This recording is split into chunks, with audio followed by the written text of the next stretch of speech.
The time is just gone 10 minutes to 10 a.m. as we head towards closure this morning on News and Views. Now, a few years ago, we heard about the Panama Papers, and now we have learned about the Pandora Papers. Now, this is massive. This is huge to the point that it has been described as an offshore data tsunami. And to take this discussion further, we joined by Carte Blanche investigative journalist and producer Latashia Naidoo. Latashia, good morning to you. Welcome to the show.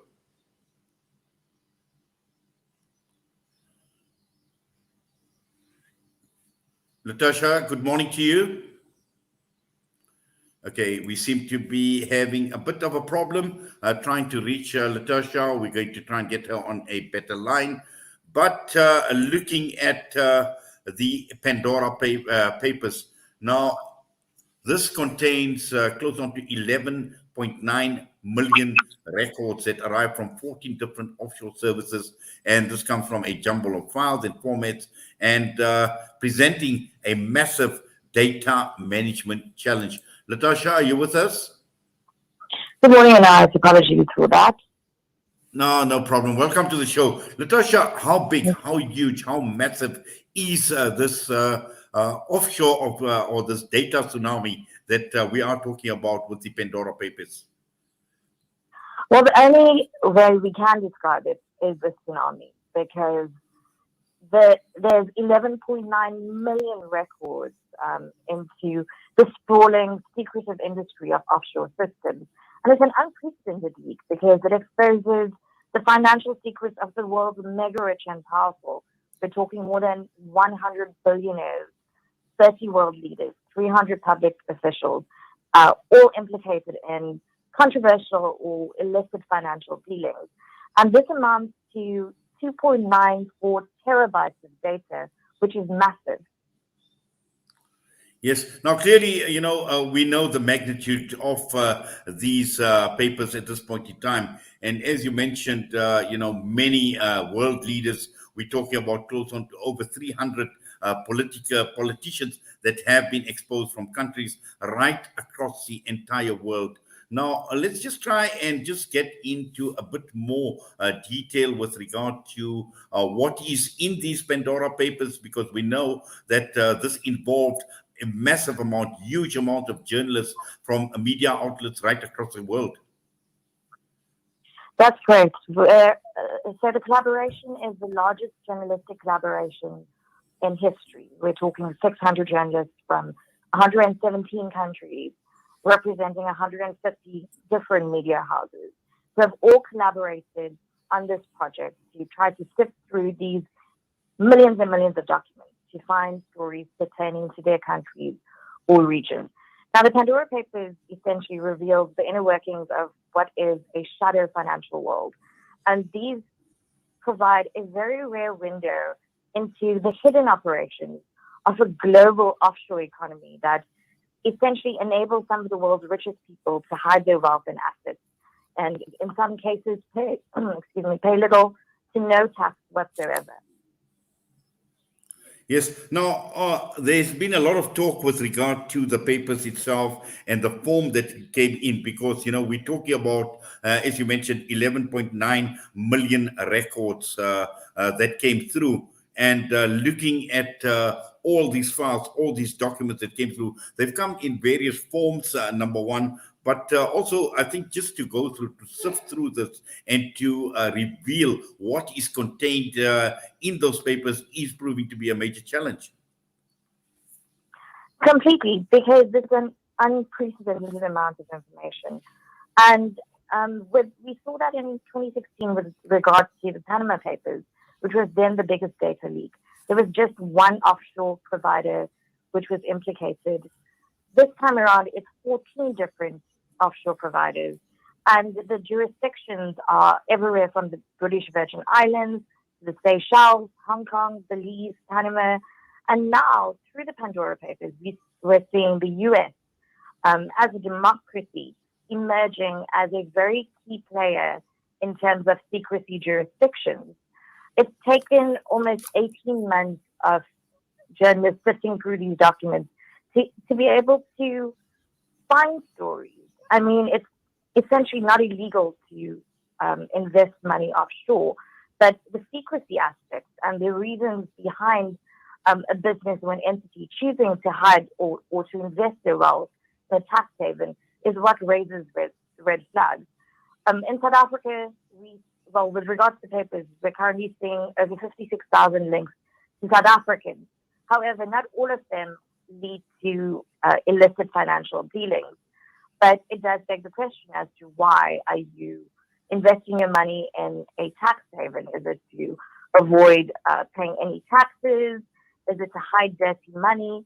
And that's what journalists working on this project have had to look into and ask themselves, and also ask of the people who are implicated or named in these papers. So it's been months and months of digging through all these documents, which have come in the form of passport photos, of audio and video recordings.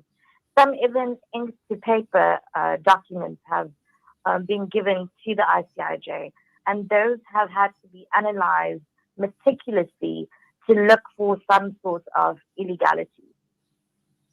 Yes. Now, also, Latashia, we know that these files are not recent. They date back to as far as the 1970s. And when we're talking about moving of money in various forms of investments between bank accounts, now all of this is starting to surface right now. Yes, I think previously there was so much secrecy surrounding offshore havens, and one would choose to invest offshore because of the so-called privacy that these jurisdictions would afford. But thanks to an anonymous source who provided the International Consortium of Investigative Journalists who are leading the project with this trove of 11.9 million confidential files, the lifestyles, the hidden wealth, the assets of the mega rich and the famous, world leaders, celebs, oligarchs, etc., are no longer secret. And now the world is privy to this information. So while once upon a time, a tax haven offered people the opportunity to keep their wealth hidden, that's not the case anymore. And I think with the advent of social media as well, there's an opportunity for people to dig deeper and ask questions. And the anonymity provided by organizations like the ICIJ in protecting the privacy of their sources has made it possible for more people to come forward and expose financial irregularities, to expose confidential files which the world needs to know about. And I think that's going to be a trend moving forward for many, many years to come.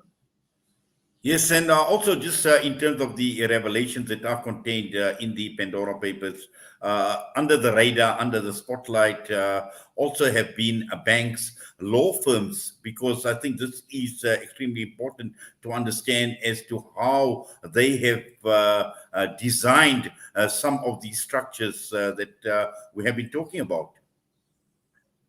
You know, what we're seeing with these papers is how these law firms, these accountancy firms, etc., have sort of enabled the secrecy aspect and have facilitated almost money laundering, have been very complicit with regard to hiding the so-called dirty money. And what we know is that not all taxpayers play by the same set of rules. And because of this help of a network of lawyers, accountants, and complicit governments, the super wealthy and well-connected have avoided paying trillions of dollars in taxes through the offshore investments.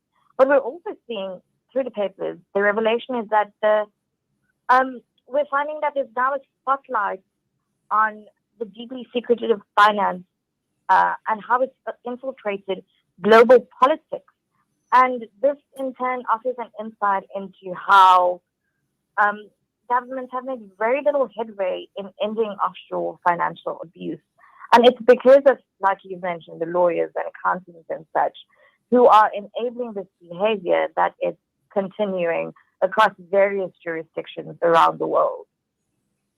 Well, Latashia, I know the story is not going to end. It's just basically surface. So there's going to be a lot more that will be surfacing as time goes on. But for now, unfortunately, we have run out of time. But as always, we thank you. We do appreciate you taking time out and talking to us this morning on Salam Media. Thank you very much for having me. Latashia Naidoo joining us this morning. And with that, we get to the end of this morning's broadcast of News and Views. Once again, it's been my pleasure being in your company, the various platforms, Salam Media, Al Ansar, Durban, Pietermaritzburg, One Nation, 88.9 FM. Until we meet tomorrow, same time, same place. From myself and the team, Assalamu alaikum wa rahmatullahi wa barakatuh.